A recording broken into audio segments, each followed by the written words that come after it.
start.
Casual YouTubers. What does that mean? Hello. When we do YouTube, when we address the YouTube people, we're a little more casual, and then when we record the audio, we're like all business. Business. Gotcha. There's not much difference, but I like to say it's Okay. different. Hey, what's up, YouTubers? It's Bobby Cool Daddy Slick Breeze, and I have in the house Jordan Castro and Chris Clemons. They decided to come to Emporia on the coldest weekend in history to hang out with us and do some shopping and bothering Robert McCall. Of course, it would be the opposite. Robert McCall probably is bothering you guys. He has been kind of pestering us Yes, lately. Rushing us. So we decided while they're here for the weekend, we do a really quick impromptu disc golf answer man, and that way we could bust through some disc golf questions that you guys have sent in. We will address some specific YouTube questions here in a little bit. But first, well, no, let's wait till I hit record till we're asking some real specific questions. But let me get the chat board pulled up so that let us know in the chat what you got going on this weekend. What disc golf plans you got going on this weekend as I prepare everything so we can talk about it. I am logged in on the wrong account here. Did you guys play? What did you guys do yesterday? We were here Yeah. for I don't know, 2 or 3 hours. Yeah. We got into town at like 1 or something. Yeah, one-ish, I think. And just kind of shopped and hung out. It was way too cold to throw. Yeah, wait. So Yeah, it was cold. Did you find any goodies out there? oh yeah. What did you find that you are like super excited about? Oh man, I found some sweet biodefenders. I also found some sweet looking VIP harps that I'm excited about. Got a bunch of blanks, and I'm gonna put the new 2019 stamp on. Nice. So that'll be sweet. There's just tons of cool stuff here right now. Yeah, there's some burst that colors I've never seen before. Oh, really? Yeah, so like the kind of like grass color ones, a little Interesting. brighter. Yeah. I found some fuses, some enforcers, getaways, some new putters. We're gonna try and get out to Vegas early and trying to do some field work. Now, you guys had already received your Recoil and Pioneer prototypes, right? Now, have you thrown those? Tell us a little bit about throwing those. Yeah, I actually threw them once or twice.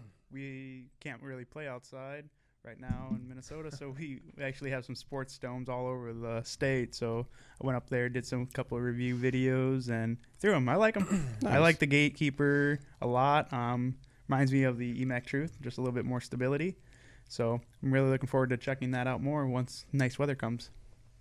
Yeah, I think... okay, hold on. Volume seems really low. Then the very next comment is volume way too high. Come on, guys. You got to help me out here. Last time I saw a kind of comment saying it was way too low. People yelling at us using exclamation marks. Is it too high, too low? Come on. Oh, now I got it. It sounds great. I'm sorry. Go ahead. That's my Friday. That's my Friday rant. Yeah. So for me, the Pioneer, I threw it on a pretty windy day, and it seemed kind of between my Felon and Ati. I throw the Felon a lot, and the Ati I've messed around with. It's more stable than a Felon, so it seems to be like, I think a lot of people are going to like it. And I actually was just in the warehouse and felt the first run Pioneers, and they're pretty stiff. Yeah? Yeah. And they seem very overstable. That's what Brian Shintaku was telling me. More stable than the prototypes. Yeah. So I think that's a good thing. The Recoil, I actually have some videos up on my Instagram of me throwing the Recoil and forehanding it specifically.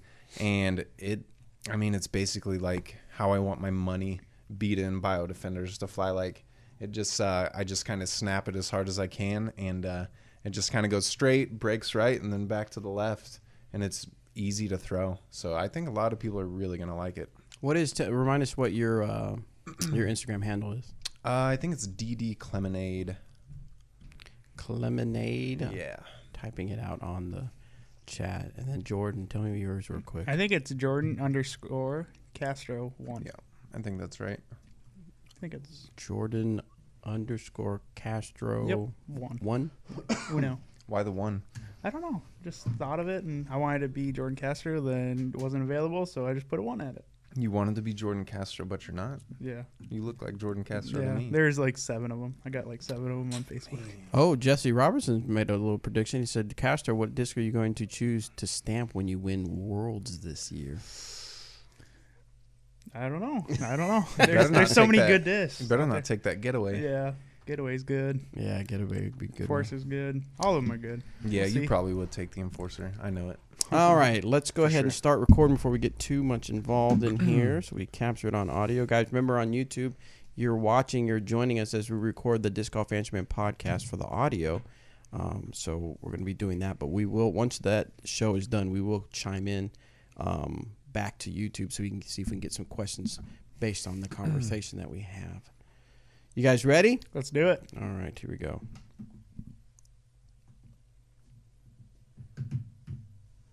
Hey everybody, welcome to this episode of the Disc Golf Answerman. I am Bobby Cool Daddy Slick Breeze, and this is a special episode with some special guests. I have Chris, love that hair, Clemons. Hey, how's it going? And Jordan, what did you call him earlier? Slim Jim, just Slim Jordan or whatever. Slim Jim Castro. Slim Jim Castro. Hey, how's it going? He's shrinking and shrinking even more. Every time I see him, it's crazy. Yeah, well, I follow him on, I think he's on Instagram, right? And he's posting always at the gym doing some kind of cardio or working out or something like that. So it's paying off, so it's good. Exactly. Got to feel good, too. It does. It honestly does. It feels really good. I bet it does. So you guys have stopped by Emporia to do some shopping, check things out, some talking with Robert McCall, and I'm sure maybe a little bit of Jeremy Resco. But the big thing is, okay, so you're here in Emporia for the weekend. Right after this, are you headed toward Vegas or what? We're actually heading back to Minnesota for a few days. Oh, okay. Yeah. Then Vegas. So talk to us a little about the excitement, the disc golf coming back for 2019. Now, yes, guys, I understand disc golf is all year round, but for these pros, this is it. This is time to go to work. Time to clock in, right? Exactly. So talk a little bit about the excitement toward that. It feels awesome, honestly.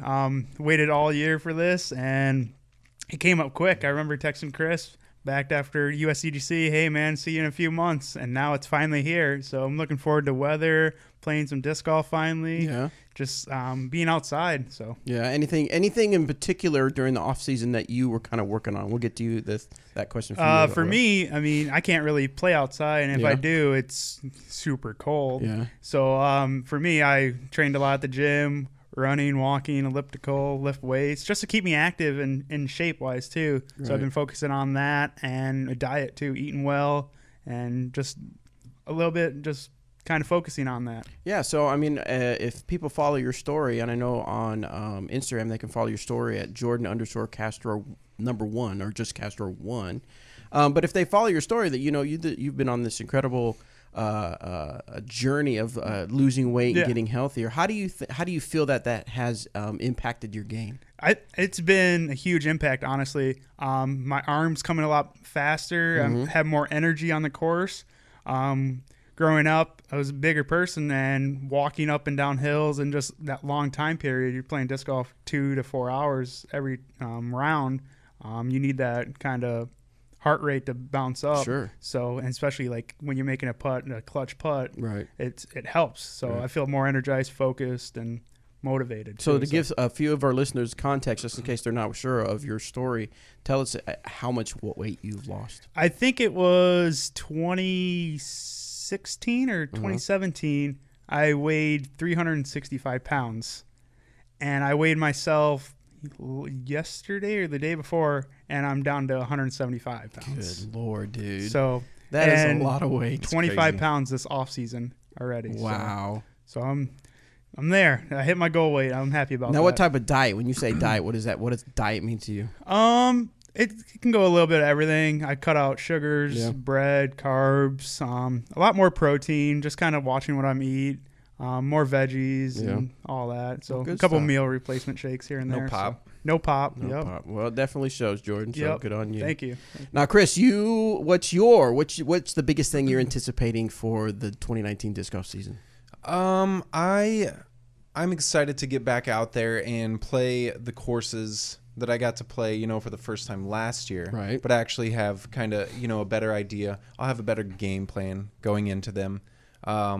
And I think I'll be more focused this year. Yeah, so talk about that. So, in your planning in the off season, last year was kind of your first I'm going out there and I'm doing it tour type thing, right? So what lessons have you learned going into your second year? I think that I noticed that on tour, at the beginning of the year, courses are a little more open, a little longer. Yeah. And by the end of the year, we're kind of moving east, and so the courses are a little more wooded. Okay. And so I think especially it's going to be windy, the first couple months of the season. So I usually put in more overstable discs, new Enforcer, new Warhorse, whatever, to prepare for that. But I honestly think just kind of entering the season with a clean slate, whatever happened last year, your successes or failures or however you feel about it, try to build on that and kind of start fresh. Tell us a little bit though. Okay. So that's kind of your mindset in the game, but tell us like the real details, like as far as like traveling and living, driving all them. What are some things that you're like, man, I'm not going to let that happen like it did last year? I think last year it was kind of mine and Castro's first year touring, and so I think it's easy to kind of get into a routine of kind of not. I don't know. I felt like I was a little unfocused last year. Really? And it was hard sometimes to, take your practice rounds seriously, as serious as I would like, especially if you're surrounded by a bunch of people who aren't. Right. And so by the end of the season, me and Castro talked and we figured out ways to approach our practice rounds and just disc golf in general with a more serious tone. And, and I think, and I definitely improved as the season went on. Yeah. And had better finishes, and so I think that's kind of what I was lacking, because I came from playing locally, and so I had the same routine. I go to work during the day, I would practice in the afternoon or evening, and then I would play, some practice rounds throughout the week and go play on the weekend. Right. But when, your first year touring, it's kind of, you don't really know where you're going to be sometimes, and when you're going to be there, when you're going to be able to sleep, who's going to be around you. And so you can get a little scattered. And so I think trying to develop a good, solid routine can definitely help you. I think Eric Oakley has definitely helped with that, and he talks about that, developing your routine. And so something that, is comfortable for you. Gotcha. Now, is the whole year kind of mapped down, or do you have just kind of a general idea? I mean, is it like all NTs, all Disc Golf Pro Tour? What's kind of the mindset? We definitely have a tour set up, and I think we're going to kind of release that, so everybody can see it. But yeah, basically all the big ones, Disc Golf Pro Tour, NTs, everything. We're going to be in Montana again for Zootown. Okay. We're going to throw down the mountain in Florida. Okay. And so we're playing all the big ones for sure this year. Yeah, Nice. There's I think 5 or 6, 7 new events this year that we haven't been to, that we just like, that's on the way. Let's hit that one up. Heard really good things about it. So So when you're doing the traveling, what kind of, when you're looking at the map and looking at, I'm assuming like PDGA and stuff like that, what piques your interest? What makes you think, oh, maybe we should check that tournament out? It's pretty much where we're at the weekend before, Yeah. and see what's on the route. Because like you don't really want to backtrack or just like lead up to that. So, and like hearing it from other pros too, like our friends or whatever, they're like, hey, I highly recommend this idea. Yeah. Go here, check it out. And we got a spot for you, this and that. So Gotcha. takes That's a awesome. little bit. Now, before we start recording, so real quickly, we'll do here so that people know what's going on. But we talked about the Recoil and the Pioneer. The prototype has come out. For you guys have the prototypes, and then the special edition have been available for our buyback retailers. Now, hopefully you guys have listened to us. You know what a buyback store is, where you go to a buyback store, you pick up one of our discs, you have 14 days to try out that disc. Within those 14 days, if you don't quite like the disc, bring it back and you can trade it for something else that doesn't even have to be one of our brands. That's just how confident we are in that you'll like the disc, and we just want to make sure you find the right disc. But so special edition Pioneer and Recoils have been out there. Next week, I think it is, next Friday, I believe, the first run Recoil and Pioneer will be available. And then, of course, after that, the stock stamp. So what can people expect from the Recoil and the Pioneer? I was actually, 15 minutes ago, just feeling the first run Recoil and Pioneer, and they're feeling amazing. Yeah. The protos... Usually the proto runs are somewhat different than first runs and stock stamp runs. There's a little variance in the plastics they use and stuff. But I think the Recoil and the Pioneer are going to be hits, because everybody's always looking for that. Because a lot of people throw felons, especially in the springtime. They throw felons, Auties, criminals, overstable fairway drivers. And so I think the Pioneer is going to fit right in there for a lot of people, for sure. So what kind of shot would the Pioneer be for, Jordan? Pretty much the overstable slot, where you throw the felon or criminal, but you're trying to get a little bit more glide. Gotcha. I threw it a few times, so I'm going to throw it more once we get into nice weather and just kind of work with it. I threw it on all types of angles, and it held the whole time. Right. I just noticed it went a little bit farther than my felon or criminal, with a little bit more finish over stability. So. And Chris, what about the Recoil? What kind of shot would you want to grab the Recoil for? Man, I felt like I think the Recoil is a speed 12, I want to say. Okay. I throw the Defender, specifically Bio Defenders, that are really overstable. I find the really like domey stiff ones, and those tend to be more overstable than my Warhorse right when I get them, but I beat them in pretty quick. Right. And I think the Recoil, the one that I threw, the Proto, it was definitely kind of like a perfect flying Defender for me. It had a little bit of S, and it just had some crazy amount of glide with that good overstability at the end. So I'm definitely excited for it. I think for a lot of people, it's going to be kind of in between maybe a Trespass and a Defender, you know, kind of in that area. In the Trespass is a 12-speed, Defender's 13. So if you like the smaller rim on the Trespass but want a little more overstability, maybe the Recoil will be the one. Excellent. Nice. Well, we talked about Jordan and his weight loss journey, getting healthy. A subject that comes up quite a bit because of a certain person on here is hair. Yeah. So, Chris Clemons, I don't know, there's some guy, and he may be watching, so I have to watch what I say. We won't say his name, but it does rhyme with mafall. So Oh boy. Oh god. Oh boy. so anyway, so Chris, you've got the locks of love going on with your hair and stuff like that. Does that ever? I mean, no, it probably sounds like a weird question to ask about disc golf, but is that something you? I mean, I guess what made me think of it is whenever I take pictures of Paige Bjerkes, Yeah. every time that hair is all in her face, and I don't know how she does it. Do you purposely put yours back because of that reason? I definitely do. When it's cold outside, I'll play with a beanie, and so my hair will be down. Yeah. And it doesn't really bother me if I get used to it. But yeah, I've been playing with Paige for a couple years now, and she just plays with it swinging all over the place. And I mean, if you're used to it, then I guess that's what feels comfortable for you. Yeah. But I like mine pulled back, and I don't have to think about it.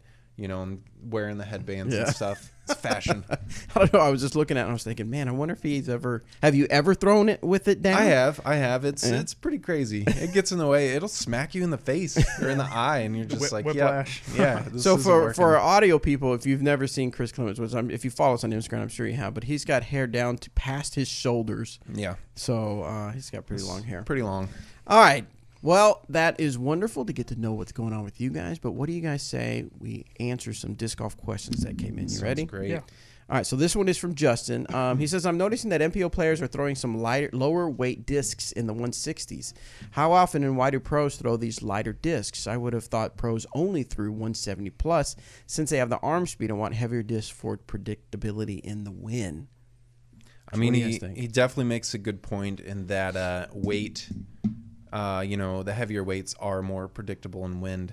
I think, at the beginning of the season, it's going to be very windy. So I'll definitely be looking for heavier weights. But as the season kind of wears on, sometimes there's no wind out there and it's 100 degrees. But I personally, I like some high 160 like defenders and enforcers just because I know that they're going to be overstable, but they are going to have a little bit more glide because they're lighter. They're easier to throw. So, I mean, I feel like it's a mistake to think that lighter weight discs are inherently less stable because that's not always the case because I've found some lighter weight discs to be more overstable. And so you just got to kind of find what you like. How important is the weight to you, Jordan? Sometimes I look for it. Sometimes I don't. It just varies on the mold. Have some bio getaways right now. And when I think of that, I just think they're going to be at least break in fast, and they're a little bit lightweights. I think right now I got in my bag are 167 bio getaways, and they're broken really fast. And sometimes that lighter weight helps the more understability. So, but like Chris was saying, like I found some molds that are like my enforcers. I think a couple of the green ones are 169, but they're just complete meat hooks. Really? And sometimes like that run is like perfect too. So I know Chris likes those purple Paige Pierce defenders, and they're so overstable. I have like 166 ones. And they're like so crazy. Yeah. And I might be overgeneralizing or simplifying it, but it does seem like there's been this little stigma where you guys can't throw air discs, or you can't throw far if you throw an air disc, and maybe that's kind of the lighter weight. We see a lot of the pros throw the heavier weights, and some people think, well, I guess I got to throw max weight because So, and that's obviously not the case. No. Right. I think, with air, you start getting into air plastic and it is like 150s. So for me, I start to notice, once I get down to 150s, like it might throw my timing off a little bit. Yeah. But I mean, if I was throwing in a distance competition, I'd be throwing like 155 Air Ballista Pros, probably. Because I mean, a lighter weight disc, you can impart more speed on. Yeah. And so, but they are a little less unpredictable, especially if you throw hard. Yeah. And because you're putting you add the wind into it, it can be a little unpredictable. But I mean, nowadays, I think the disc technology is so good that they've been able to make lighter weight discs that are just as stable as the heavy ones. Well, gosh, just the other day for the live video, I threw the Air Sheriff. Boy, that thing was money. I saw that. I was watching so it. Good. Yeah. I couldn't believe it. Everybody was shocked, but it was good. So, okay. Someone asked on the board, so this would be good. What about putters? What about the weight on putters? I usually go 173 or higher. Just find a matching pair, same stamp, same color. You obviously putt with one putter, but I just put two in my bag, then grab one. I don't really look for like, hey, this is a red stamp, green stamp, or whatever, and the feel wise too. Gotcha. So. What about you, Chris? Are you grabbing the max weight? I usually try to get as close to 175 as I can. Okay. The putter is something you want to feel comfortable with. You're using it pretty much every hole. Gotcha. And so it's a disc you want to grab and be like, I love you. I love putting with you. You know, right. You don't want to think like, oh no. Yeah. And so I like having consistency. Most putters though are in 170s. You know, it's harder to find some lightweight putters. But I'm same with the mid ranges too. You know, Emacs and Verdicts and stuff. I look for high 170s. Just a predictability with that. But I have had some like lighter weight fuses that they just have some crazy glide. So they're really fun to throw. Gotcha. But usually the only lightweight stuff I'm throwing is like max distance drivers. Gotcha. Cool. All right, this next one, let's see. Oh, they didn't put a name, but this is a good question. Hey, guys, what kind of distance can an average 52-year-old who has been playing for 6 years expect to get? 300, 350 feet? So what do you think? I mean, I think 300 is a pretty good number. It kind of just depends on your form, you know, and how in shape you are and what you're throwing. Right. Honestly, you know, you could be throwing something that's too overstable or something that's way too understable. Right. Arm speed too. Arm speed could do a huge thing. Yeah, exactly. And so I think on average, around 300 feet, you can compete in pretty much any division. Excuse me. All right, let's see. This one is from Matthew. He's asking about tournaments. I'm going to start playing tournaments in Colorado and New Mexico this year, and I'm trying to decide what level I should play at. I can drive 400 feet with decent accuracy forehand. Excuse me. Not so much backhand, though. I'm comfortable with my approach shots, and my scramble game is on point. But I'm only comfortable putting 100% at about 20 feet max. From 30 feet, I'm only about 65%. Should I go for the podium and play intermediate or play with better players at the advanced level B and C tier? I think that at one point I was kind of in the same boat when I was playing advanced. I was really good inside of 15, 20 feet, but it was at like 25 to 33 foot range, like just inside the circle that I struggled with, having accuracy while getting enough power to get the putter to the basket. I think just practicing more at 25 foot range. And I mean, for tournaments, you should probably, you can kind of dabble in both, if you see the field, and it looks stacked for advanced, maybe try intermediate and see where you stand. If you win intermediate, move up to advanced. I wouldn't overthink it too much, especially if you have friends in intermediate or advanced and you guys play together. And if you beat them usually and they're playing intermediate, then maybe play advanced. Or if you guys are pretty even, then you should probably play their division. Yeah, Jordan. So, we get a lot of questions where people are trying to figure out what division should I play in, or do I have to win in either intermediate once or twice or three times to move up? What advice would you give to them? I don't think it's technically all about winning. Yeah. Your mindset should be there, but honestly, I don't think it should be there yet. If you're just trying to compete, I would say, like Chris was saying, start off with intermediate, challenge yourself, or even move up to advanced. Play with your friends, see how they play, and hearing all the stats he does, just practice those putts. Putting is where your strokes are. Yeah. Putting is definitely the most important part of the game. Usually the top professionals or top players in the world are amazing putters, and that's no coincidence. Usually whoever wins the tournament that weekend, they put it in the basket. Your drive can be errant sometimes. You can throw OB occasionally, but if you're not able to put the disc in the basket, then you're not going to score very well. Yeah, gotcha. Let's see. So you guys can answer this because you are sponsored players. Hey. Jacob wants to know the age-old question that disc golfers try to achieve. How do you get sponsored? What is the best way to get sponsored? You go ahead, Castro. I hear that I get messages quite often about this. It can be various things. Honestly, it could be social media presence, ambassador, what you're doing in your local community, like how you play in tournaments, positive attitude. It could be a whole bunch of things that can be in factor too. So just being good at disc golf doesn't mean that you should get a sponsorship too. So Yeah, I think something that I had, because I got sponsored quite a few years ago by Latitude 64, and the way that I approached it was I just wanted to win. That was my only concern. I didn't have Instagram at the time. I mean, I talked to my buddies on social media, but like I just wanted to go win. After, over the last couple years, disc golf has really grown, and I love talking to people and introducing people to the game.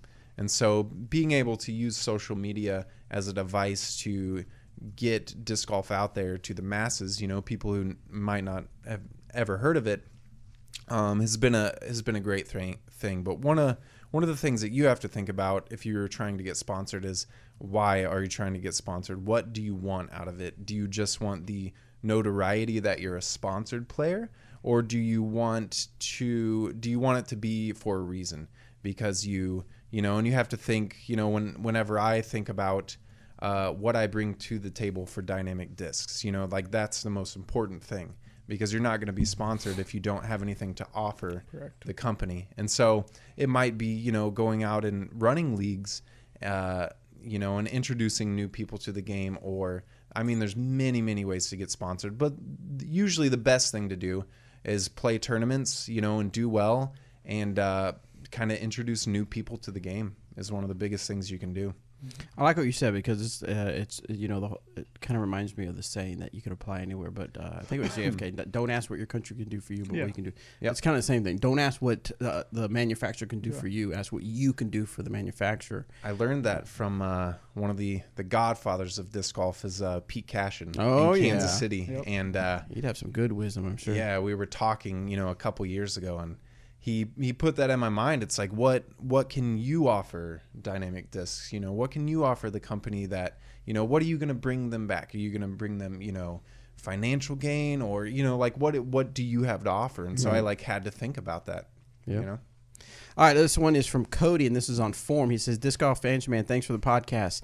I had a question regarding putting upside down. I've heard this was good advice when putting in windy conditions, but I haven't figured out how to grip a putter upside down. It always feels awkward and doesn't come out clean. Could you explain this and maybe make a demo video on YouTube or Instagram? Cody, I'm going to save this. Hopefully you'll be able to hear this, but I'm going to save this question, and that way Danny can answer it, because he does go on Disc Golf or he goes on our Dynamic Disc Instagram channel, and on Instagram TV or IGTV, our channel, he goes through and answers these form questions, so we'll see that. But we do want to get some advice from you guys. What would you tell them? Being in the Midwest, you do have to do that sometimes.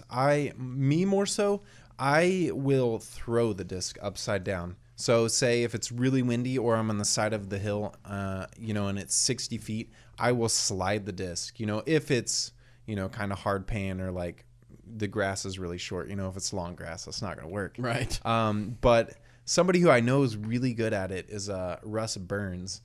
He's the disc golf monkey from Springfield, Missouri. Okay. And I noticed he would do that years ago.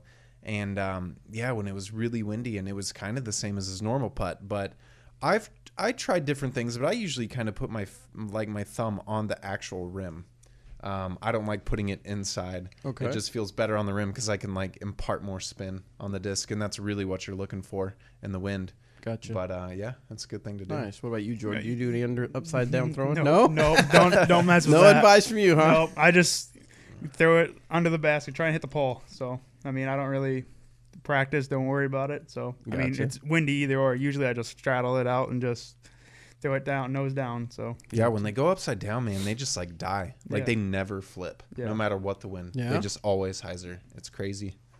All right, this one is about courses. My local course is on I'm thinking he means college, not a collage. So it gets okay maintenance, but mainly just mowing. I was looking to clean it up to make it look better and play better. I just don't want to interfere with the original plan for the course. Any tips would be appreciated. Just wanted to thank you guys for an amazing customer service and everything you do for the sport. So what can someone do to help their local course be maintained? There's a couple of different avenues. If this is on a college, it might be maintained by the actual college. What I would try to find out is who made the course, and you might be able to contact them, text them, email them, and ask if they want any help out there.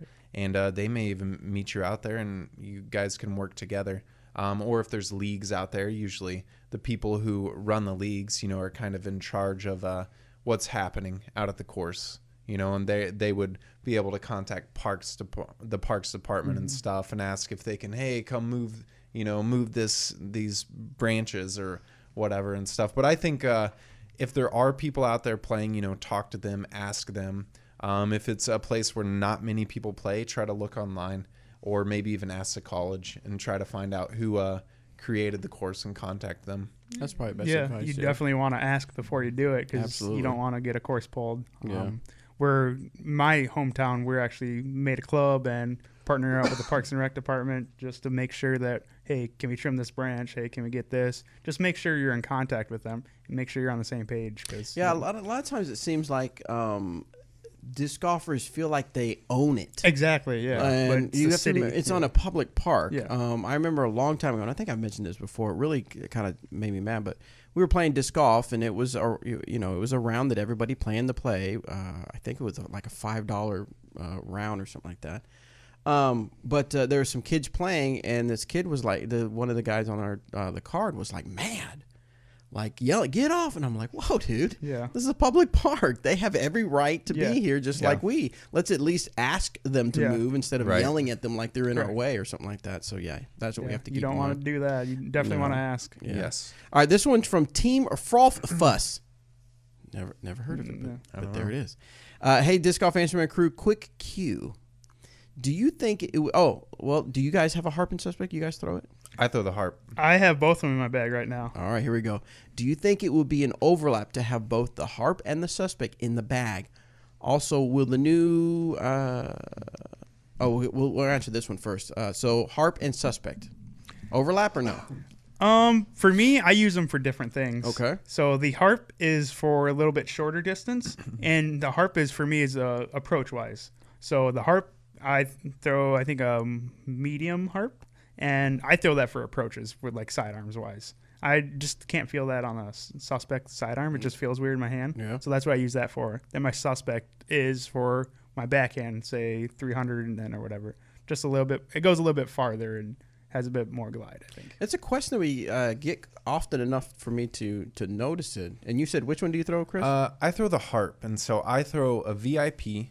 And it is more overstable than my BT medium. Okay. The medium for me is more for like shorter forehand up shots, or just up shots in general where I kind of want it to stick. Mm-hmm. The VIP I would use more for windy, skip shots and things like that. So I think if you have both of them in your bag, what plastics and weights are they? And if, the suspect is straighter than your harp, then maybe look into getting, a medium or hard harp and beating that up so you can have that kind of same feel.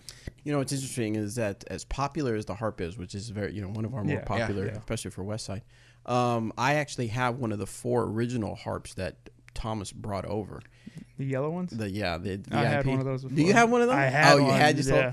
I remember he came over and he had like 4 of them and he was having people test them and we were throwing them and people were like super excited about them, and I can't remember who he gave, but he handed me his, did you want one? And I said, yeah, I'll take one. Not realizing that these were like one of the first, and everything like that. So, I have one of those. Oh, yeah, it's in my closet. Is it unused? Unused. Only thrown those few times that pretty tested. Pretty beefy? Oh, yeah. I imagine. Pretty beefy, so. All right. His other question was, and maybe we touched on it a little bit earlier when we talked about the Pioneer, but he said, will the new Lucid Pioneer by L64 fly similar to the Proto Lucid X Felons in stability? Honestly, the first run Pioneers, like, it felt very like tight and almost like Lucid X plastic. It was very tight and stiff, and to me, that meant that they were going to be pretty overstable. And so they felt good. And I wouldn't be surprised if they fly very similar. Oh, yeah? Yeah. All right, there you go. All right, this is from Charlie, and apparently he's a newbie. He is asking about disc maintenance. 1, should I just sand the nicks down or heat gun it? Whoa. I think that's illegal, isn't it? I would almost... I think it might be. The sanding, I think you can kind of... That's a gray area, yeah. The heat gun, I would think you're changing the disc enough to where someone might Right. I don't think say anybody that's not good. would Yeah. call you unless you were like on the course doing it or something, you know, maybe. Get your little generator on the course. Maybe. I don't know. Like if you love a disc that much, yeah, it's hard to let it go. Yeah. I mean, when I get big nicks in there, you know, I may just, sand it off or just kind of keep throwing it until it breaks in, you know. But sometimes you get big nicks and it'll change the flight of a disc, sometimes for the better. Yeah. I usually rotate it out, try and get a new one in there. So that brings us to number 2 question, Jordan. So maybe you can help him understand, when do you retire a disc? When it's, I mean, when I can replace it, honestly. I have the old orange Bio Enforcer in my bag, and it's rolling like a thief now. So put a new one in, and it's money, just how it was. So, and I mean, you throw it for 2-3 years, and the flight's just not what you want or what you're looking for. So it was like, why should I throw this Enforcer when I got a Thief? Two discs that do the same thing. So. Now, is there a particular disc that you have that you retired, and then you started throwing some other stuff, and then you thought, well, let me go grab that. Maybe it's not as bad as I thought, and then you put it back in the bag? A Cenis. Oh, really? Yep, my first Cenis. Really? Is it in the bag right now? Yep. Well, now what do you use that for? That one's just like my throw the putter up high and just let it soar down. So just like open with no ceiling, just 300 and in, just nailing in. Nice. All right, this one is from Marissa, and Marissa says, I'm new to disc golf and have good luck throwing a buzz. Is there another disc you could recommend for a newbie? So what would you recommend from our lineup for a newbie that's liking the buzz? The Truth. Most probably the EMAC Truth. I think a regular Truth might be a little more like a Buzz SS or maybe like an Evidence, but definitely the EMAC, because I personally came from throwing buzzes years ago, and when I got sponsored by Latitude, I felt the Truth, and I was like, "Yep, that's the one." Nice. And so I've been throwing it ever since. Nice. So I mean, it's just a dead straight. You know, if you need to throw a dead straight 250 feet or 350 feet, like it does it. Gotcha. Now, Jordan, you were Innova, right? Yep. Yeah. Did you ever throw any discraft stuff? I grew up a couple buzzes. Okay. Yeah, so I threw a couple bar stamp buzzes. Then threw comets and stuff. So I would say the Fuse. I mean, the Fuse can do anything. yeah. So He would say that. yeah. You like that? Do you have Fuse in your bag? Yeah, I got 3 of them. Nice. Yeah. I think it's been said before, but I think the Fuse is like Thomas's. When I say Thomas, the guys who I'm referring to is the guy, the mastermind behind all these molds. He's the one that creates them, and we give him ideas, and he creates it and puts it out there. So anyway, he says the Fuse, I believe, is one of his favorite discs out there. Both of them. It's very underrated, and we both throw it, and we have been throwing it for a long time. When I switched, I had a Tersus and a Fuse because I came from throwing a Comet, and the Tersus kind of felt better in my hand at first, but I just kept throwing the Fuse, and in tournaments it was just perfect every single time. So I just never looked back, and I personally think I have the best Fuse ever made in my bag right now, but I got it from Castro, who got it from buddy Colin. Really? Yeah. So I mean, it's money. It can do anything. It's so underrated. Really? Yeah. We have stacks. I think I just picked up a few other ones, and I think I got 10, 15 at home, and I just picked up more here. So I found some old school sticker weights. Didn't you get them them from Jesper Lundmark? Yeah. From the man himself? Yeah. Really? Yeah. Nice. We're Fuse guys. Yeah, we're I trying to have to get check out. people on them. Yeah. I just had a thought. So I don't know if you guys listen to our show at all. You better. I'm just playing. No, I do. I do. So I've got the 850 challenge going on, right? Where I'm rated 806 or 807. I'm trying to be rated 850 by the end of the year. Yep. Okay. Now I know as you guys being up there in the top rating and stuff like that, making big jumps doesn't happen as much as someone who's rated in the 800s. But is that we get all across the board? Some pros really watch ratings, some don't. So first, each of you answer: how important are the ratings? And then, do you have any ratings goal in your mind, or is that even part of the equation when you're out there playing? I try not to focus on it. Okay. If I can stay above 1,000, I'm happy with that. Okay. I definitely want to be 10, 15, 10, 20 end of this year, and being on tour and playing all these big events. It's easy to do. Yeah. Just got to make more putts. I think that's my downfall this past year, and I'm looking forward to getting after that. But yeah, I mean, it's easy to do. Just the drives are there, then just make the putts. So Yeah. What about you, Sounds Chris? easy. sounds easy. It's game's easy, right? I mean, if you think about it, the game's easy. For me, historically, like if you look at my rating history, like I would jump up 10 or 15 points, and then I would kind of fall a little bit and then jump up. And so I was always like, I would add new things to my game where I jumped up and then I'd fall a little bit. And so last year was kind of the same. Like I jumped up to the 1020s and then I fell a little bit, and now I'm going back up. So, my goal is to get up to 1030s. I think ratings, I don't think they're totally meaningless. Right. I think some people may feel that way, but you don't want to dwell on them too much. Right. I know, I can usually tell if I play, a tough course like Milo or, something like that. Like I can tell how I shot. Gotcha. I don't have to know what anybody else shot. Like, yeah, that felt like 1030s or that felt like 990. Yeah. Like you can kind of tell. And so if I want to succeed and play well, and finish top 10 in tournaments, my rating will go up. But I think dwelling on it is something you don't necessarily want to do. But I mean, the better you shoot, the higher your rating is going to go. Yeah. And so having something to shoot for is always a good thing, something to push you. Gotcha.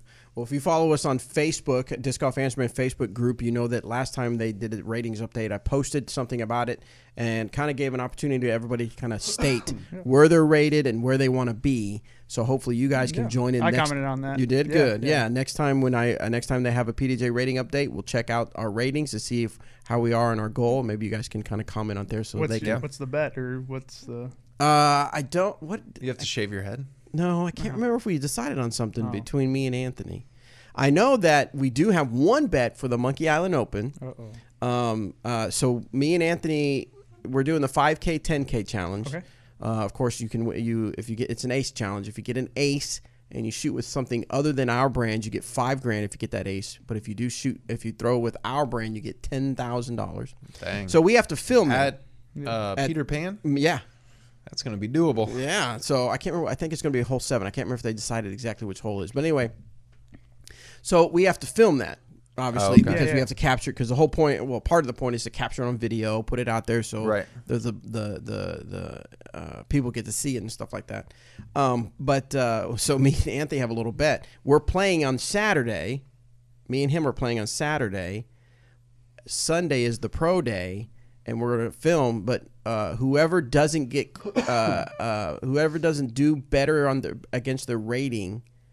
Has to film in the morning, so whoever has to wake up early. So that's kind of a side bet on there. But I can't remember what the whole bet is as far as me and Anthony. There'll be something. I'm sure Torchy's Tacos will be involved somehow. Food is always good. Yeah, food's always a good bet. Yeah. All right, let's get back to the questions. This one's from Joe from Michigan. Hello, long time, first time here. Cool. Okay. With 2.5 disc selection questions, 2.5 questions. I currently bag an MVP Volt, which is a 8.5 -1.2. in my neutral fairway spot. It flies super straight, and it is what I learned to throw forehand with. Do you gentlemen think that an escape would fit that spot well? Lucid or Fusion, if I don't have the strong plastic preference. So what do you think? A Volt. I haven't thrown a Volt. What did you say? It was 8.5 8.5 -1.2. Yep. Yeah, I think an escape is pretty close there. I think an escape is a 9-speed. Maybe even a Saint, because I think that's an 8-speed. I personally am loving the getaway. I think the escape is probably the best one. Okay. I think Lucid will probably be more stable than the Fusion. So if he wants something that he knows isn't going to flip, then the Lucid is probably better to go with. There you go. Yeah. His second question is: I was advised to get a Gladiator in recycled after starting to flip my Lucid Trespass over with similar numbers. How does the Gladiator compare to a Defender? Whoa. Okay, went from Trespass to Defender. I think so. The Gladiator and the recycled, that is, especially if you get one that's really domey. So if it has that pop top, you kind of grab it and you kind of pop it with your thumbs, and it's kind of tight. It'll be pretty overstable. But the recycled, like the Biofusion, tends to beat in a little quicker than Lucid or Fusion. But I think that, because I used to throw Trespasses and I throw Defenders now, a lot of people say, and I would agree, that defenders, when you first get them, are really, really overstable. Like sometimes more than enforcers. Yeah, and it takes a little bit to beat them in, but then they start to be bombers. But yeah, I think, kind of whatever feels good in your hand. I think a Gladiator is a 12-speed, so it might feel like more like the Trespass or even a Recoil. The Recoil's coming out, and I think it's going to be a good Trespass replacement if you need something more stable. Gotcha. What I always find interesting when I talk to you guys, your pros that are doing this for a living, is that a lot of people will fixate on the numbers. Yeah. And yet you guys don't really know the numbers. Yeah. Which is, I think, is evident of how you shouldn't fixate so much on the numbers. Right. Yeah. What are your feelings on that, Jordan? I don't pay attention to the numbers. Yeah. I just grab a disc and throw it and go by there. Right. So. Now, I get that these are pros and they have access to discs like Right. you don't have access to it, like the regular person does. But it still think it says something to how numbers, yes, can be a guide. Yeah, exactly. They can kind of help you a little bit, but once you get a disc in your hand, don't look at the numbers. Just throw it. You can usually Right. feel, like when I feel a disc, it's like, Right. all right, that's 7-speed. And like I'll look by speed wise. I don't know Yeah. other numbers. I think wise. speed is a big factor, and usually speed is directly correlates to how wide the rim is. Yeah. And so, Exactly. and the lower the speed, like for me personally right now, I'm loving the Getaway, and I think it's a 9-speed, Yeah. but I throw it pretty much just as far as I do my Enforcer Yeah, that on a thing backhand. goes. But it's just more controllable for me. And so it's like it's slower, but I mean, if you throw it correctly and right, like it goes just as Correct. far as your distance drivers, Yeah. but it's more controllable. And it depends on arm speed too. Yep. So We got a special question request from the chat board. Someone wants to know, how about that Ricky Fowler? Ricky Fowler. for birdie, How Who about is that that? Ricky Fowler? Is that AJ? AJ. Yes. Fowler for birdie. Didn't Good he old just AJ. win? Yeah, he did. I don't know. Super Bowl Sunday. And he's He took like engaged too. He took like 3 bogeys, like a bogey, double bogey, then triple bogey, and still won. I mean, like that's 2 how or you 3. win. Whatever. There you go. All right, Justin asks, after learning good form by playing with putters and mid-ranges, what should the natural progression be? Should beginners move up to air discs until their arm speed can allow them to throw heavier discs? Should we just move up to faster discs that are understable? What are the basic steps beginners should take until we can throw the cool discs that pros absolutely bomb? I think that going, from if you're throwing mids and putters well, and you're not flipping them, you're throwing them like on a pure hyzer straight, and then they fade out at the end. I think stepping up to something like a Maverick, an Explorer, something like that is going to be more beneficial than going straight to a Captain or a Sheriff. Correct. Because what I have found in like working with people and playing with people who had slower arm speeds is that when we talk about the hit, like when you hit a disc right, like the Sheriff or something fast, like it goes far and it flies like it's intended to. But if you're a slower arm speed, you're not going to be able to replicate that every single time. And so then it's going to, fade out a lot faster than you want it to. Correct. And so I think throwing with, a slower speed, like an Escape or an Explorer or something, you'll be able to replicate that flight that you want from your disc over and over again. It'll be easier to do that. Gotcha. Yeah, slower speeds to start off with, and Escape, Vandal, Maverick. Get that hyzer, pop it up, and then just a slow turn. You don't want to move up too fast. I want the weather to get not nicer fast so I can really get out and throw that Vandal. Yeah, So I don't Vandal's think I good. like that. It's nice. Yeah. It's really nice. Let's see, Eric, what happens to the disc when it's cold outside? Here in Sweden, it could be like -10 Celsius. More stable or understable? That's like -90 Fahrenheit, isn't it? I'm just kidding. Translation. Yeah, I think usually they get stiffer, and stiffer usually means more stable. And if it is that cold, you're going to have all these layers on. Your grip isn't going to be as good. So discs usually, in the wintertime tend to fly a little more overstable for me anyways. Jordan, so being in Minnesota, Okay. where it gets pretty cold, Yep. Don't even throw up there. Mhm. It's too cold. when you play tournaments and it's colder, is there ever any time that you're like, I need to switch this out or switch Yep. that out? So, summer bag is completely different from my winter bag. I have 2 different bags. Really? Yep, because of the weather. and you get 2-3 feet of snow, you hit a tree, you have no idea where it's going. Wow. I don't want to lose my good fuses or enforcers. And plus, like, those aren't going too far. The max distance you're throwing is 300 feet because the air temperature, you have all these layers. So, yeah, new bag, new everything. So. Wow, that's interesting. I didn't realize it's going to be a whole new bag. Yeah, so, like, it's crazy. A lot of people do that. Or ribbons, too. A lot of people use ribbons. I see. Yeah, I've seen people use the ribbons. I never had to do that because once it reached a certain temperature, I'm out. Yeah. All right, this one is from Steven on shot selection.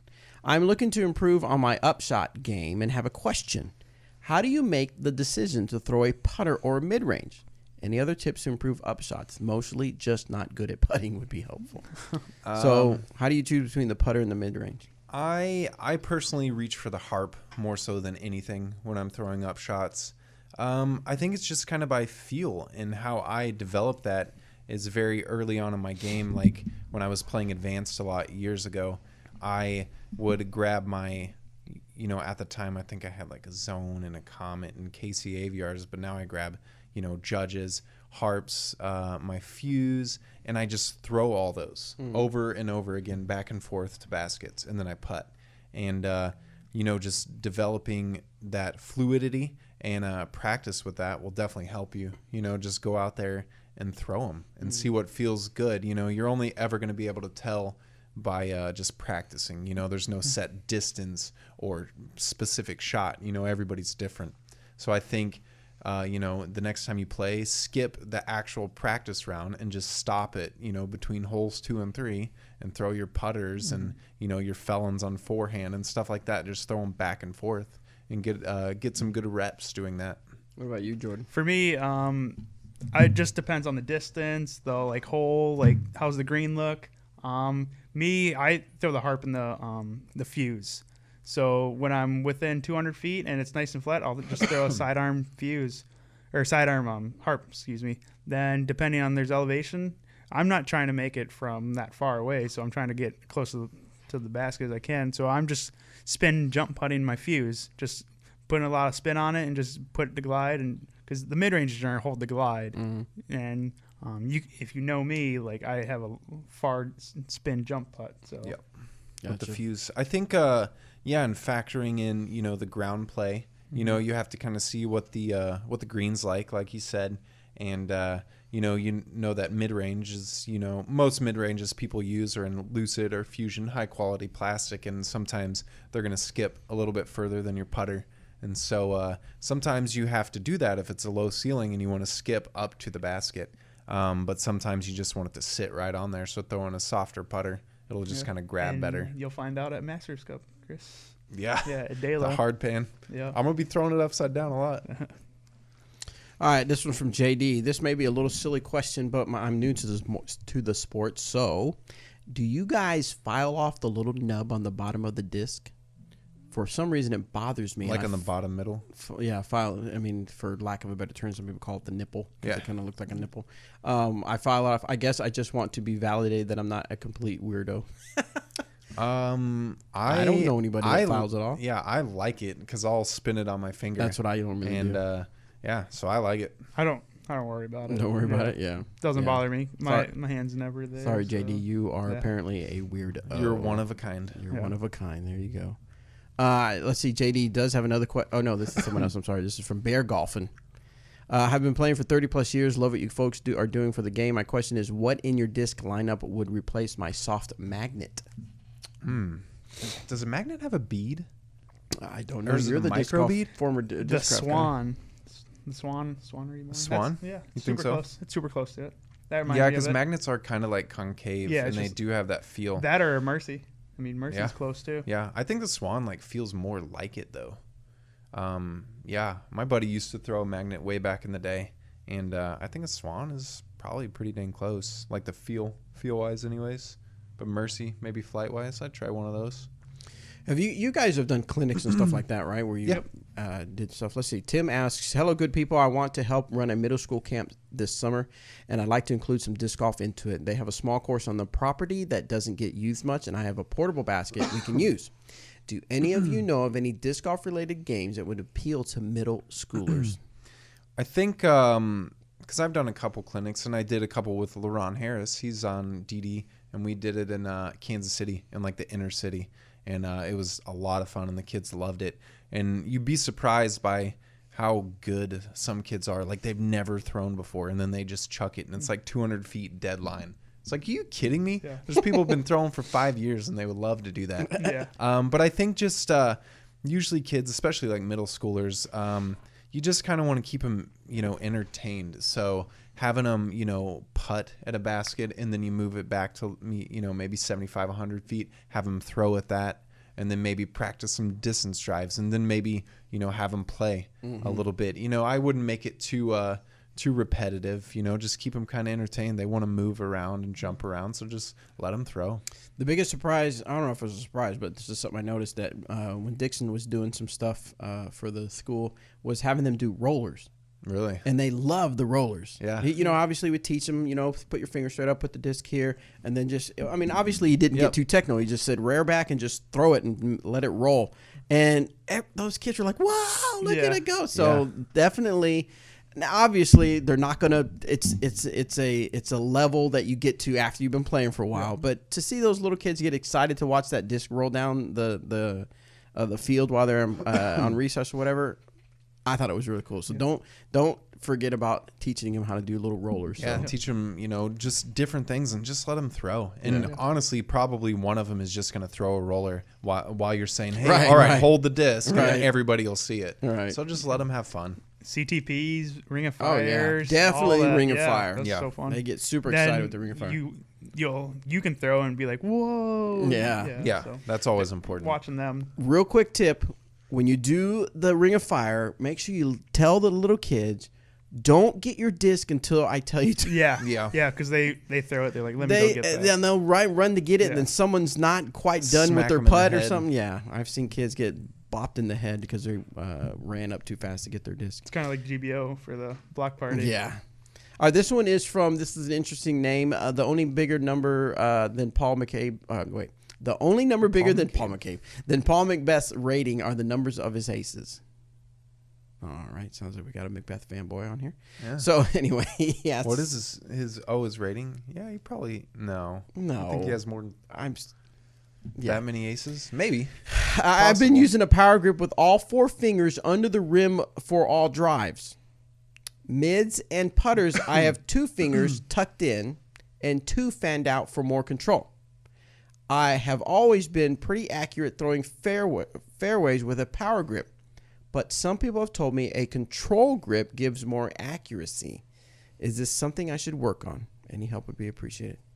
I guess I don't know the specifics of a control grip. I think we both, I don't use a 4-finger power grip for any of my shots. I use they call it a modified fan grip. Okay. So I do tuck some fingers, and some fingers I leave splayed out.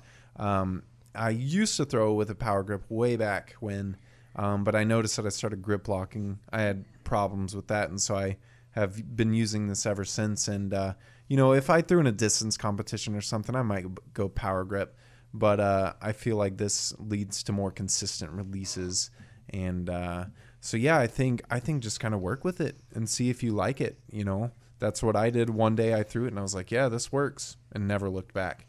And so I think just give it a try and see what you think. Have you changed your grip at all? Yeah. So when I first started, I did power grip everything, like 4 fingers underneath it. Yeah. Then I had trouble throwing like mids and putters with that grip. It was super awkward. Then now I switched to like a modified power fan grip. So like I kind of like pinch the rim right now. So sometimes my snap just leads up to a blister on that. So sometimes I put tape on it. But I'm just kind of working with the power grip now for just drivers. I can throw hyzers fine with it, but like when I throw anhyzers, it's really tough because like my wrist is weird because I'm just so used to that pinch. So grip. when you guys were changing up your grips or something like that, was it really hard to get? I mean, was it awkward? It felt so weird. Yeah, it was a little awkward.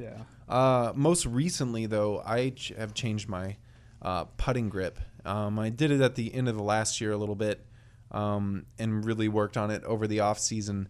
And I'm getting better spin. I'm able to putt at longer distances better, get better pop on the disc. And so it is awkward at first. And so I think doing it in the off season or doing it, if you have a month in between a tournament or something, that's a good time to work on that. But just know that I think that throwing every day, at least for like 15 minutes, is better than throwing like once every 4 days for like 5 hours. Just touching a disc every day and getting that repetition in every single day, especially when it's cold outside. You can get out there for 15 minutes before you freeze and then go back inside. Yeah. And you get a little bit of work in, but it's good for that repetition. And so I think, if you play once a week and you're trying to change something, it's going to be a lot harder than doing it if you can get out there a couple times a week and really work at it. Gotcha. Nice. All right, YouTubers, I want you to stay with us, but the audio people, this is going to be our last question for the show. So we want to thank Chris and Jordan for stopping by and answering some of the disc golf questions. We really appreciate it. But the YouTube people, for hanging in there and watching us live, put your questions in the chat board, and we'll spend a few minutes afterwards to get some answers from Chris and Jordan. All right, so this question is from Elliot. And he says, new listener here, love the podcast. You've probably answered lots of questions like this, but I struggle a lot with consistency. I can and have birdied almost every hole of my home course, but I still have trouble putting together a solid round. Any tips on getting to the next level as I start thinking about competing in local rounds? I think that, playing your home course, when you play it enough times, eventually, especially if it's an easier course, you're going to birdie a lot of the holes, if not all of them. And so whenever you go into a round and you get better and better, you expect yourself to birdie every single hole. And so when you don't, you miss a couple, then you can let it get in your head. And so I think just approaching it, like you're just trying to throw your best shots, and you'll be surprised at how well you can play. And by the end of the round, you're like, oh my God, I just birdied 12 of the holes and 12 under, on my home course. And I think that leads to good consistency, so kind of try to put out of your mind that you can birdie every single hole, and just go out there and kind of throw and have no expectation, and then see where you are at the end of the round. Gotcha. What about you, Jordan? Yeah, I tend not to focus on it. At my home course, I've birdied almost every hole, but not in the same round. Like, I at least birdied it.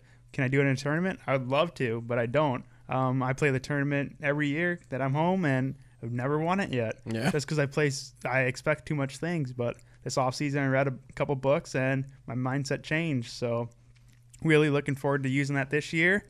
And like Chris was saying, just go out and just throw one shot at a time, focus on that shot, then leads up to the next shot. So one shot at a time, I think. Yeah. It's easy to do that with tournaments, especially local ones. If it's your home course, you think that everybody expects you to win. Exactly. You expect to birdie everything and kill it, and then 3 holes in and you're even par or 1 over. You're like, oh my God, and you freak out. You're but right.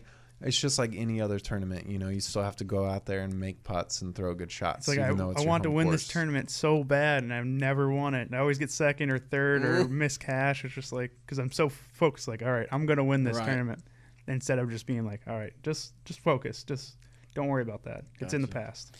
All right. Well, thanks again, Chris and Jordan, for helping us answer some of these disc golf questions. I know that after this, you're going to go back to Minnesota for a little bit, then head out and hit the road. Yep. Ready for some disc golf touring in 2019. For sure. Any particular? Now, I mean, I can ask you the given question. Any particular tournament you're looking forward to, and you can give me all kinds of whatever. But I want to know, what's the best place that you're looking, or what's the place you're like, man, I can't wait to get back to that place because it's just so much fun, or something's really cool about it, or maybe there's a favorite, like me, I can't wait to get back to some Texas tournament so I can try and get me some Torchy's tacos. Yeah. But what's something you're looking forward to at a certain place? Man, there's I'm lucky to tour with Castro because he knows a lot of people and he's been to a lot of places, and so we have really great hosts wherever we go.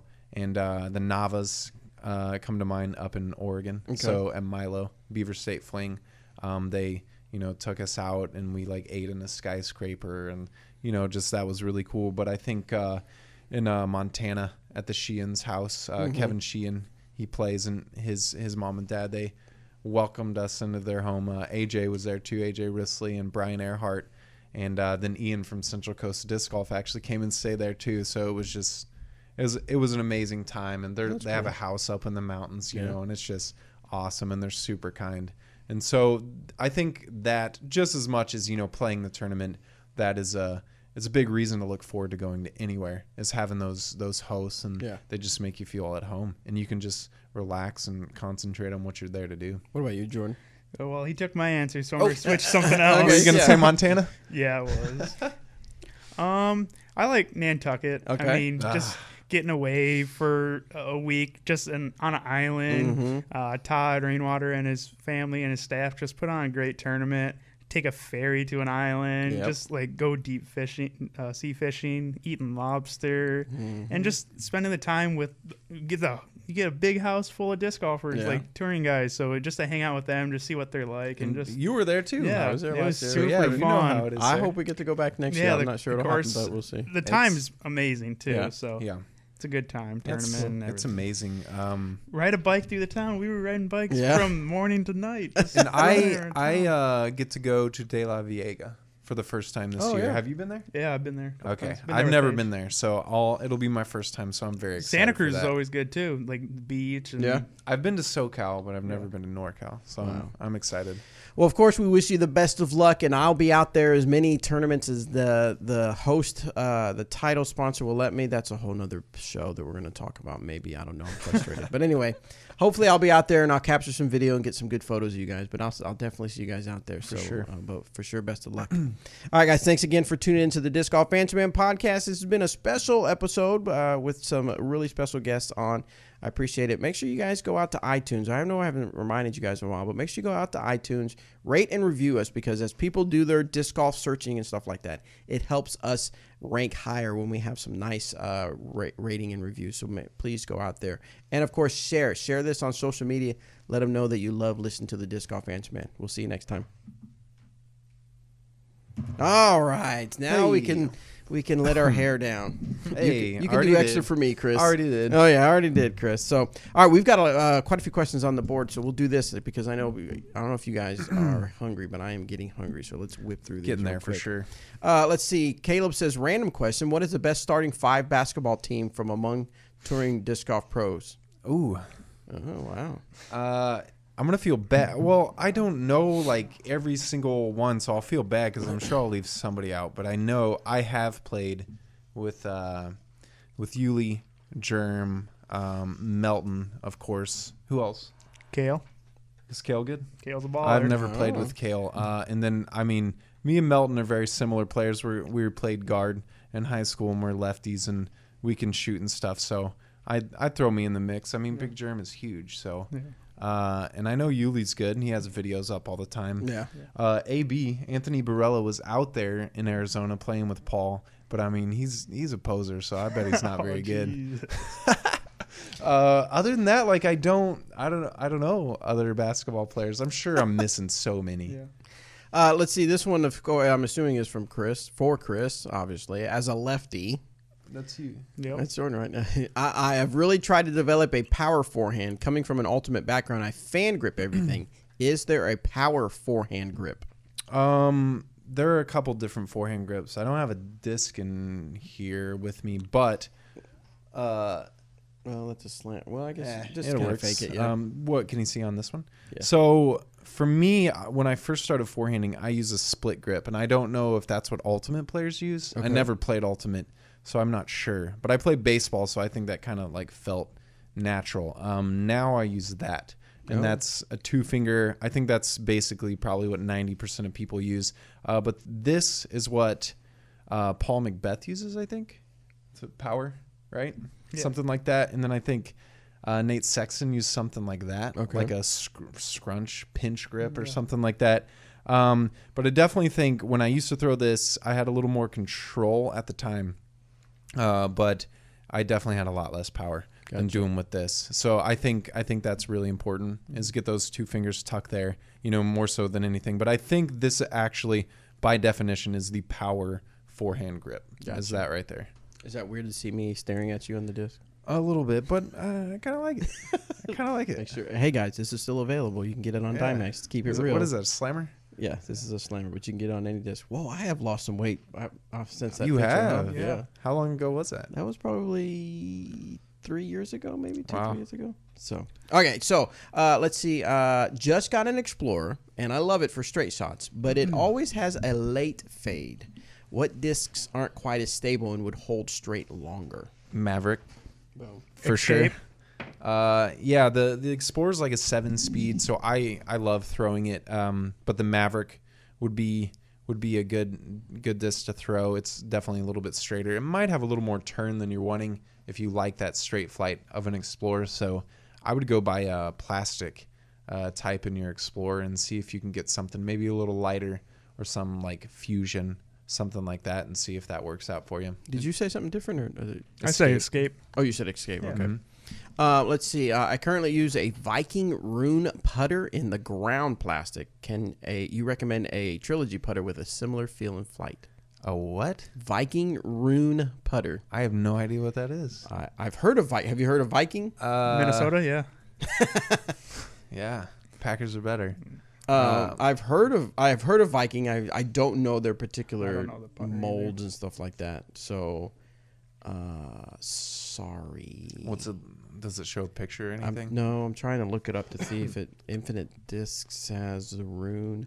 There's a low profile putt and approach this with perfectly straight flight. This putter is beaded, which helps it maintain stability with wear over time. The Rune is great. Blah blah blah blah blah blah blah. 2400. It's like kind of glidey with a bead, huh? Yeah. And it's flat. Does a Pure have a bead? No, not really. Not That I really? don't know. No, if it does, it's just barely. It's micro bead. Man, I mean that sounds. I think I would have to feel it and see it. Like, Yeah, look at it. maybe. I mean, if it's pretty flat and low profile, maybe try the Pure. I know a lot of people love it, and I used to throw it quite a bit, and I just go all judge now. But I think the Pure would be a good one to try. What's the most lefty course out there? Lefty friendly course like that we play on tour. Yeah. Ledgestone. Yeah. No, I just make it look that way. No, Waco is very lefty friendly, and I think it's because it's kind of short, kind of technical wooded shots, but one that probably not a lot of people are going to get to. I think Nantucket. I mean, I agree. Austin Turner won 2 years ago, and Melton won last year. It's very lefty friendly. No, that's a good argument for it. Do Jordan and Chris replace their putting putters yearly? If not, when do they retire them? I see pros change putting putters yearly, but I've had mine for years. For me, I feel like I'm kind of different from most people. I use the same putting putters. I've been using some of the same ones for 3 or 4 years now. I do mess around and switch them up occasionally. This year, I think I'm going with brand new freshies. But I think some people, yeah, they switch quite a bit. I know Macbeth almost switches like every tournament or something like that. What did you say you putt with again? The Judge. Judge, yeah. Yep. Yeah, I rotate mine in and out. Say like I shoot like I think I went through 3 or 4 sets last year. So like when I get a chip in it or the flight gets like weird, you can tell on a putt if it like if the disc is tackled or whatever. Yeah, 3 or 4 times. I think I retired. I think I have 4, 5, 6 sets this year already. So. And what is it again? What mold? The Blend Warden. Warden. So we got Yeah. Team Judge and Team Warden over here. Yeah. He putts a little bit different than I do, so maybe that would be why he switches more, because he puts more spin and like straight at it, so he probably needs a little newer, so it holds that stability, and I'm more lofty. Chris and Jordan, point out one thing that you guys are not looking forward to in the upcoming season, and how you guys plan to overcome or to get through it. Him. You're not looking forward to being around Jordan 24/7. Man, what would I not? Driving. Yeah, Driving a lot. I guess there's no overcoming that. Huh? Yeah. You got to get there. The Driving's first tough. drive to Vegas is like 24 hours from Minnesota. Yeah. So, I think probably because I remember last year in Vegas it was very cold, and I think it snowed like a little bit outside of Vegas while we were playing, and even Memorial was super cold and windy, and so even though it's cold and windy right now, I'd like to have some nice weather. And in Jonesboro last year, it freaking snowed on us, so Wasn't that Jonesboro? I wasn't there, but I saw photos. It was disgusting. The women in the morning freaking got dumped on. And so I'm hoping I'd like some nice weather. I don't want to play in some 20-degree snow stuff, personally. I'm used to that. I'm ready for that. I don't know if you can answer this one real quick, but what's the financial cost to tour for a year? It just depends. Usually, I mean, you definitely want to have money saved up. You know, if you have a couple $1,000, that's definitely a good start. The nice thing is, being a sponsored player, your sponsor will help you with a lot of that cost.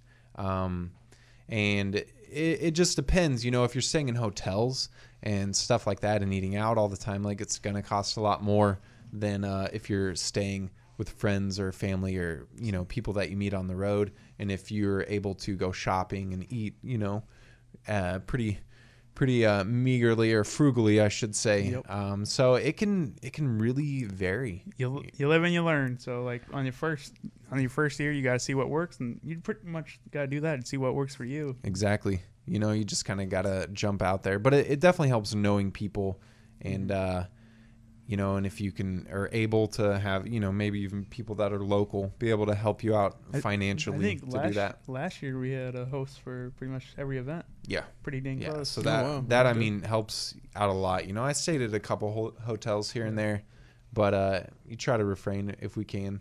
Yeah. But it helps being kind of a, you know, more of a well-known golfer, because more people are, you know, they're like, yeah, you can come stay with us, you know, and they're probably like, he probably has a cool disc, go give me, or something like that. So like, you know, knowing people is really good to be able to be on the road. Gotcha. Let's see. I missed one. Where'd it go? Someone said they love seeing your fitness progress. Jordan, do you follow a particular diet or exercise routine? You kind of touched base on that earlier, but go ahead. Yeah. A lot of cardio, a lot of strength training, less sugar, more water. I mean, there's a whole bunch of stuff. Chips and salsa. Yeah, I had some last night. Yeah. How did now? Speaking of being on the road and trying to watch what to eat, that's one of the challenges I have sometimes. Is you know, because you can't. You know, we all know the healthiest way to do it is to cook your own food. You know, that's obviously that way you can control a lot of it too. Much cheaper. So how do you do that on the road, Jordan? Last year it was kind of tough here and there, just because we were traveling a lot. So like we ate out a little more than we wanted to.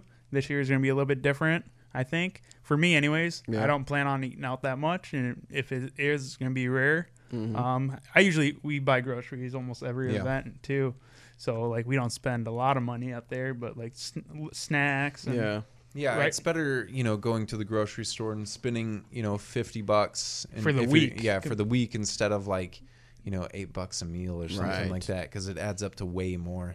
And it you know, it kind of just depends how you're feeling. But I think, food adds up. And that's, you know, one of the biggest expenses usually, besides gas. I do a lot more snacking now than I did. But, like, I'm not eating a lot of more meals-wise, too. So let's see. Kyle asks, for Chris, did you move back to Kansas City, Missouri, or are you still in Arkansas when you aren't on Kyle tour? Who? Chandler. Kyle Chandler. I don't know. I know him. I moved back to Kansas City. I mean, basically, I am going to be on the road the entire year. So, I mean, in a way, I guess I'm homeless. I mean, let's be real. So we're going to be in an RV, and so we are going to be on the road. But yeah, I think my home base is going to be in Kansas City. DDKC is there. Emporia is a lot closer than Arkansas.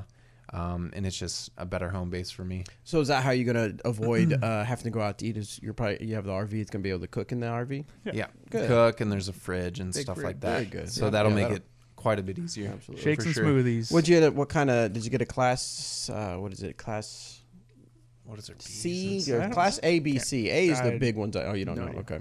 Let's see. A is the biggest. And so it goes down. Class A is the one that looks like a bus. Yeah, the huge one. And then the Class B, I believe I've got this right. Class B is the one that would look like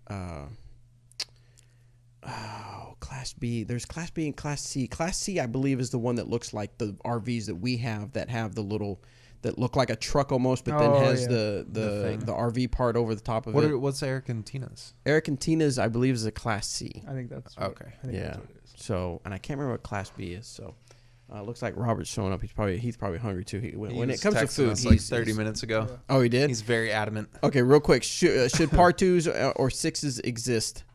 Par twos or sixes? Oh, Robert asked, "Will we ever eat lunch?" There you go. I'm telling you. I think he's hangry. Yeah, he gets hangry. Par twos, no. Par sixes, it'd be cool. Yeah, par sixes maybe. Par twos probably not. I feel like depends on there aren't enough hard par fours and fives right now, so there's really no use for a par six. Yeah, Class B is the van. I'm sorry, go ahead. Okay. Somebody answered to help me out. I got you. Okay, so yeah. Par six. I feel like I remember playing Tiger Woods golf like years ago, and there were some par sixes, but I could be crazy. I don't know if that's a thing in ball golf or not. That's what I felt like in Montana when I shot course record. Yeah. They're counting all these holes when they were par fours and par fives. So that's how. Because I think it was like par. I think I shot 41 and you shot 43 or something like that, and I was like 19 under on 16 holes or something like that. Wow, it was pretty silly. And I missed 3 holes, so it was just like. Yeah, I don't know. I mean, I think we need more and harder par fives before we get any par sixes.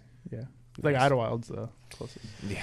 All right, guys. Well, we better get off the air. We're almost hitting an hour and a half, and we're getting dirty looks from Robert McCall off camera now. So it's time for some. He's hungry. He's hungry. It's lunchtime, so we're gonna go grab some lunch. So again, thank you, Chris and Jordan, for joining us here on YouTube and answering the questions. Guys, make sure you follow Jordan on Instagram, Jordan_Castro1. Follow Chris on Instagram, DD Clemonade. Follow out there so you can follow their journey as they go out and tour and have a good time. So, cool, guys? Yeah, thank you. Thank you for having us. Yep, absolutely.